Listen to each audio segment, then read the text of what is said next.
Welcome to the Fire and Earth podcast with your hosts, Jason Mefford and Kathy Gruver. Fire and Earth, giving you the keys to unlock your limitless potential. Welcome to another episode of the Fire and Earth podcast. I'm your co-host, Jason Mefford. And I am Kathy Gruver, and I am so excited about this conversation we're going to have today, Jason. You know, when I taught the mini meditation, we've talked about breath work and mindfulness and all these things. I know I've mentioned taking a pause, right? There's power in that pause, because one of the things you get to do in that pause is just to decide whether you're going to react or respond. And we went first responders, right? We don't want first reactors. Nobody's ever been accused of having a knee-jerk response. Nobody's ever accused you of over-responding. It's those reactions that get us in trouble. And it's been a stressful time here at the old homestead. And I found myself getting stuck in reactivity, which leads to more reactivity, which leads to more reactivity. And then it's a really hard cycle to break. So I thought we'd have a conversation about responding versus reacting. It's a good conversation, like you said. You know, the pause. It's there's that seven seconds subconscious to conscious brain, right? Pick up, so that when we get triggered, again, we're not thinking cognitively about what we're doing. We're reacting, usually within those first 7 seconds. So, you know, unless you have healthy habits, so that when the triggers happen, your habit brain takes over and you're reacting, but in an appropriate way. Right. We need to stop and respond, right? And it's that pause that ends up helping us catch up, realize what just happened, and then actually choose instead of reacting. Yeah, those reactions get us in trouble. Now, we need the reaction. If you're driving your car and another car swerves at you, you want that reaction. You don't want to go, I don't know, there's a car coming. What I should do now. What are some options? Let's do a brain map. You know. I know, can you imagine that? How many more accidents we would have on the road? Right. Yes. Yeah, that would be a mess. But in this situation, I'll give you an example. My computer died the other morning. It was stuck in this loop where there was it was so full that it was almost out of memory. So I went to delete stuff to open up memory, and it was so full I couldn't delete anything. So I was stuck in this loop of I didn't have enough memory to delete, but I needed to delete. And I started freaking out. And my very helpful boyfriend says, why don't you turn it off and turn it back on? To which I went, no, it'll never turn back on. And I started because I've had that happen where there's not even enough memory to reboot it, right? It's just dead.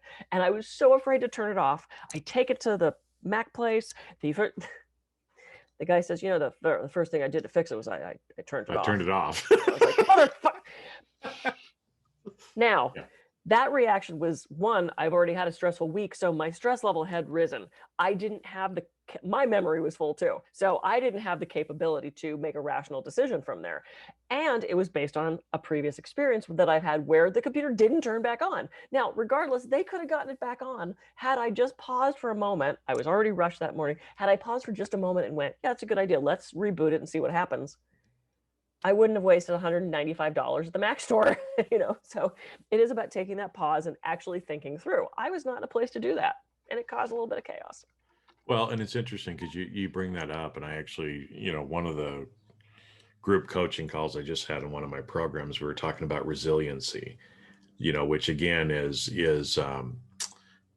so some of the signs that you're talking about there, right, is it's like, okay, if we understand, if we know that our brain is full, our memory is full, our life is full, we're having stressful times, if we recognize that we're in a particularly stressful time, we're going to be more likely to react instead of respond. Yep. Right. And so, you know, the more that we can do as we start to recognize that we're getting to that point, right, then we end up, our inhibitions are down, they're gone, right? And so this happens, you know, again, I mean, how many stories are there of stupid drunk texts and other stuff, right? Because people are drunk. I didn't. Okay. I really You didn't apologize mean for it. that. No, I apologize. But it's the same kind of thing, right? I mean, when you get over intoxicated, we tend to react and do things that often we regret later. Mhm. So even without alcohol, it's the same thing. As the stress levels in your body go up, as these other things have happened, some of these stories pop up because of triggers, right? You got Mhm. triggered. Oh my gosh, my computer's not doing whatever it needs to. There's probably some business reason why it's like, I got to have my computer, right? Yep. All these things started adding up to your stress level. Yep. So yeah, when something comes out, at that point, then we tend to not respond but react. We So react. Yeah. And here's one thing that helped me resolve all of that. So I had a podcast that I was supposed to do in about an hour, and I had a coaching client that night that I was supposed to do on Zoom. I texted the podcast lady and I said, I'm so sorry, my computer just died. So rather than rushing to find someone else's computer, rather than pulling my boyfriend off his computer, trying to figure out how to get on this thing, I simply set that boundary and was very honest with the people. And I said, I can't do that. And, I was trying to get them to rush the computer so I could do that coaching call that night. And then, I was trying to find a way to make this work. And I texted my coaching call that night. And I said, you know what? I'm so sorry. My computer just died. I'm just, and she goes, oh, that's okay. I've been feeling sick all day. Tomorrow's better anyway. boom. So it worked out better anyway, and so rather than stressing myself out even more, trying to find ways to solve all these problems, I simply moved stuff. I took control over what I could, which was my scheduling, and then that calmed me down enough that I could start to handle everything else. So it was, when stress builds up, and it was one of those weeks where, documents got lost and things are being delayed and, all that stuff that's out of our control. What can you take control over? How can you do a pattern interrupt to stop that craziness? Jump off the crazy carousel. Maybe it's a walk, maybe it's a meditation, maybe it's lunch with a friend, maybe it's a glass of wine, maybe it's a pet the cat for a while and just get back into yourself and help stop that craziness. That's the pause that helps us choose what we're going to do next.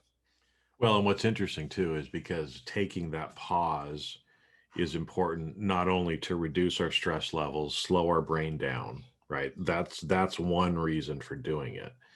But the other too is we usually don't have the answer until we slow down too, right? Because it's that whole Absolutely. Einstein quote, right? The same level of thinking that caused the problem cannot find the solution, paraphrased, right? Yeah. Is when we're in that, super beta state and we're freaking out. Well, in that freaked out state, we're the ones causing the problem. So guess what? You're never going to figure out the solution if you're still in that freaked out state. Yep. So slowing yourself down, and I don't know how many times this has happened to me, right? And I'm sure it's happened to you as well, is you just slow down. You go pet the cat. You get up, you go take a shower, and all of a sudden, ding, you know how to fix it. Yeah. Yeah. Well, when we're in the stress state, let's look at the classic fight or flight response. You have a couple choices. You're running from the bear, you're fighting the bear, or you freeze and do that thing. You're not meant to be doing higher brain function. You're not critically, thinking. You're not doing math. Your thing is run, fight, or freeze. Those are your options. So when you're in a stress state that isn't that physical stressor, well, I fought. I'm going to get this computer to work. I didn't pause to actually make a logical choice because my brain was not in a state to do that. So that's what that fight or flight response does. And, we have to ask the question, is that fight or flight worthy? Is my computer not working? Is that truly, should I mount this giant stress? The fact that my refi is not done yet, does that deserve this fight or flight response to something that I can't control anyway? And that's what stress is. It's that feeling of being out of control of things, that what we're being given is too big for us to handle. So what can we handle? Let's make a different choice. That's what we can control. Yep.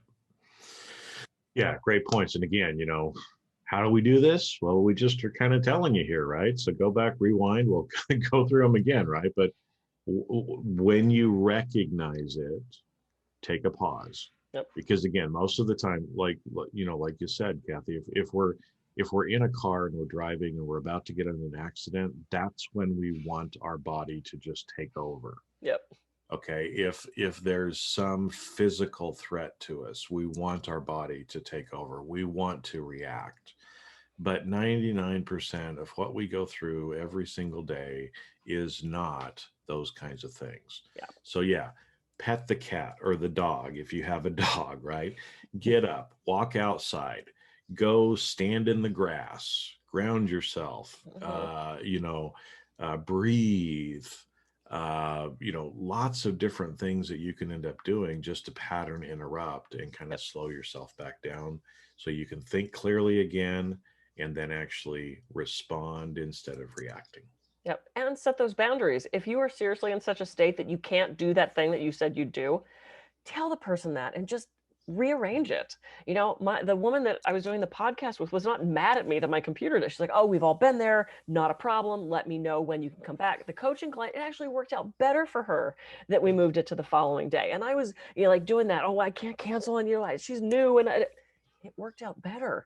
Just be honest with people. Set those boundaries. If you see you're going into a really stressful week, don't add more to it. You have a choice of what you fill your schedule with and how many things you put onto your plate. So it's about making better choices. And that way, when the stress comes up, you'll be more apt to respond rather than react. So ding, ding, ding. Ding, ding, ding. I think the horse has been beaten.